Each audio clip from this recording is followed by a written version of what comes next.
In his last fight, Merab Davishvili demonstrated what he always demonstrates, which is plot armor.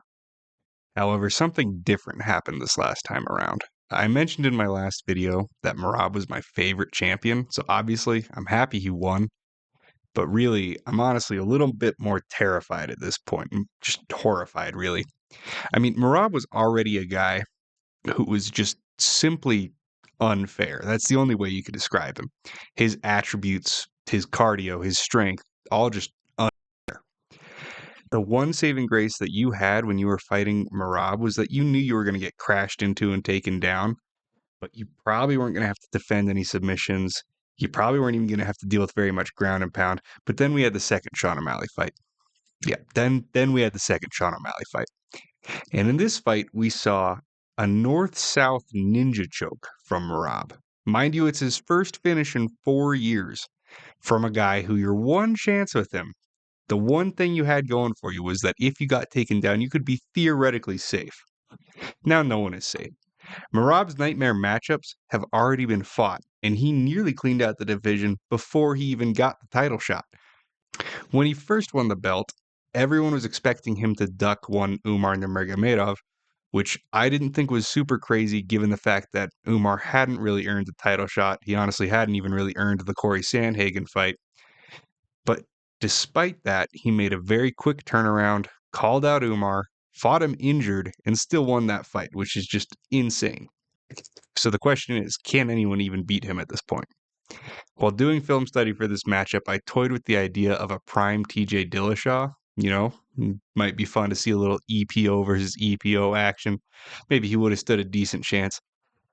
I don't really know if it's worth it to break down what if matchups, but in this case, I think it's particularly not worthwhile because Merab was low key outstriking Sean O'Malley, specifically outboxing him, which is just insane. And the typical analysis as to why this was happening is something like, well, because of the takedown threat, which is true, but it really lacks a lot of nuance.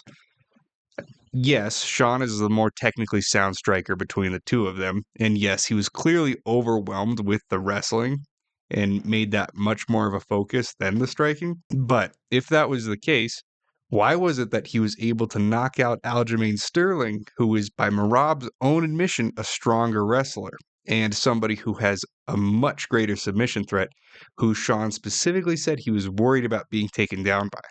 The key is in Merab's distance management and his ability to set up takedowns, which is honestly kind of crazy because neither of those are things Merab was known for even like 3 fights ago.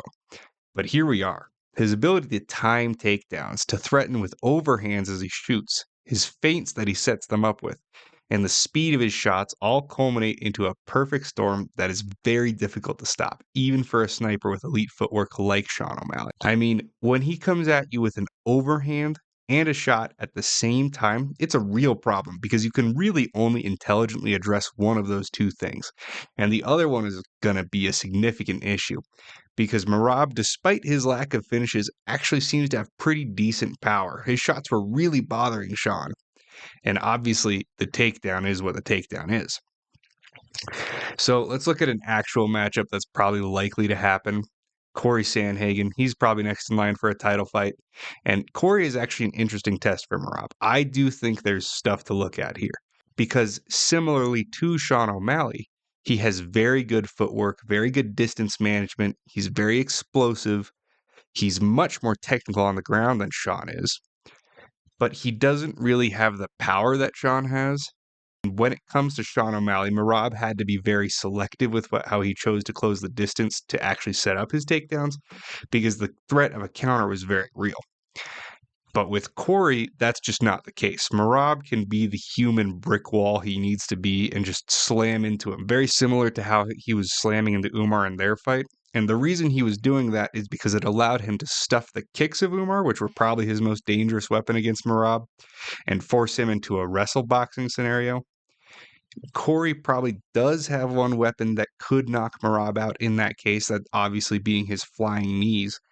But the chances of him timing Merab with a flying knee are pretty unlikely. So realistically, his finishing ability is going to take place on the ground in this fight.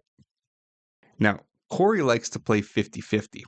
I personally hate to play 50-50 because it allows your opponent the same opportunity to mount offense on you as when you're going for a leg lock as you have on them. But Corey has shown a mastery of that position that is simply unmatched in the sport of mixed martial arts. Ryan Hall being in his corner probably has something to do with this, but he has obliterated two fighters' knees from 50-50 now, TJ Dillashaw and Davison Figueiredo. In the case of Figueiredo, this is even more impressive because Davison has shown a really high level of proficiency with leg locks in the past and was attacking leg lock entries against Corey in their fight. One interesting thing about this, though, is neither of those situations were from actual heel hooks, but rather Corey's technical placement when he was in 50-50 allowed him to generate the torque on both of those fighters' knees during transitions on the ground. And then I blew every ligament in my knee out the last 10 seconds of that first round. Oh, with a heel hook, right? Was it? He didn't heel hook me. He was going for it. We got into a 50-50. He was going for a heel hook. He couldn't get it, and so I was ground and pounding him pretty big. And so he gave it up. And what you do when you're in that 50-50 is you like push your legs out. Yeah. And when he pushed his legs out, instead of me just falling back and letting him up, I didn't want to let him up. There was like 10 seconds left. So I tried to stay on top, and my knee just went. So suppose Corey gets into 50-50 off of a scramble. In that case, he does pose a serious threat to Merab's knees, which, as you can imagine, if he damages his knees early in a fight, he's not nearly going to have as much of his success with his takedowns. He's not going to be nearly as explosive. He's not going to be nearly as fast. Corey suddenly has a much firmer pathway to victory in this case. Other than that one scenario, though, while Corey does have good cardio and an impressive scrambling ability, it's unlikely he's going to be able to keep up with Merab over 5 rounds, particularly when you look at Merab's ability to game plan against a guy like Corey. When it came to the grappling threat of Umar, who Merab recognized a clear jiu-jitsu threat against, he simply decided to never play jiu-jitsu with Umar, electing to dump him and stand up rather than attempting mat returns or ground and pound. Simply tiring Umar out with constant wrestling defense and choosing moments on the feet to hurt him. And it was those moments on the feet that really won him that fight. Should Corey attempt to play any sort of bottom game, even a non-traditional leg lock based one, Merab is likely to just disengage and let Corey be stood up before resuming with offensive wrestle boxing. So while I do think there are scenarios where Corey can pull off a win here, I think 9 times out of 10 Merab's probably going to win. So, of course, that leaves us with Umar, who similarly to Sean, won 2 rounds against Merab and actually had a pretty close fight with him, also with an injury that could have potentially impacted his performance. So it does have the exact same type of what-if questions that we had going into the Sean O'Malley rematch.